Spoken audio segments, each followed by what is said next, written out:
ఈ వస్తువులు కలిపి తిన్నారా, ఇక మీ పని అంతే. కొందరు మనుషులు కలిసారా, గజిబిజే.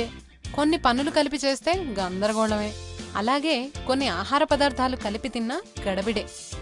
అయినా సరే ఈ బిజీ ప్రపంచంలో మనం తెలిసో తెలియకో, తెలిసినా ఖాళీ లేకో, ఏమవుతుందిలే అనే నిర్లక్ష్యం చేతో కలవకూడనివి కలిపేసి గజిబిజి గందరగోళాలు సృష్టించేస్తుంటాం. మరీ ముఖ్యంగా మనం ఏ ఆహారాన్నైనా మరో ఆహారంతో కలిపి తినేయటానికి అలవాటు పడ్డాం.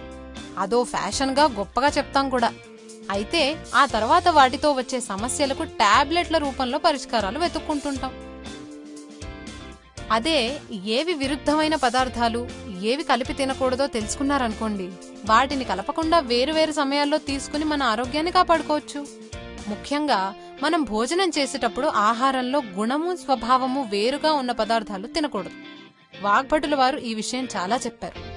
ఆయన చెప్పిన విరుద్ధ వస్తువులు ఏమిటో ఇప్పుడు కొన్ని చూద్దాం, ఆచరిద్దాం, ఆందోళనను తొలగించుకుందాం. మొదటిది ఉల్లిపాయ ప్లస్ పాలు. ఇవి రెండు ఒకదానికి మరొకటి బద్ధ శత్రువులు. ఇవి రెండు కలిపి తీసుకుంటే చర్మ సంబంధమైన ఎన్నో జబ్బులు వస్తాయి. గజ్జి, సోరియాసిస్, ఎగ్జిమా, దురదల్లాంటివి. రెండవది పనసకాయ ప్లస్ పాలు. ఇంకా పాలతో సిట్రిక్ యాసిడ్ అనే ఏ పదార్థం కూడా తీసుకోకూడదు.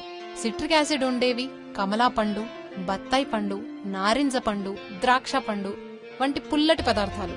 పాలతో పాటుగా తీసుకోదగిన ఒకే ఒక పుల్లటి పదార్థం ఉసిరికాయ. దీంట్లో citric acid, C vitamin, calcium పరిపూర్ణంగా ఉంటాయి.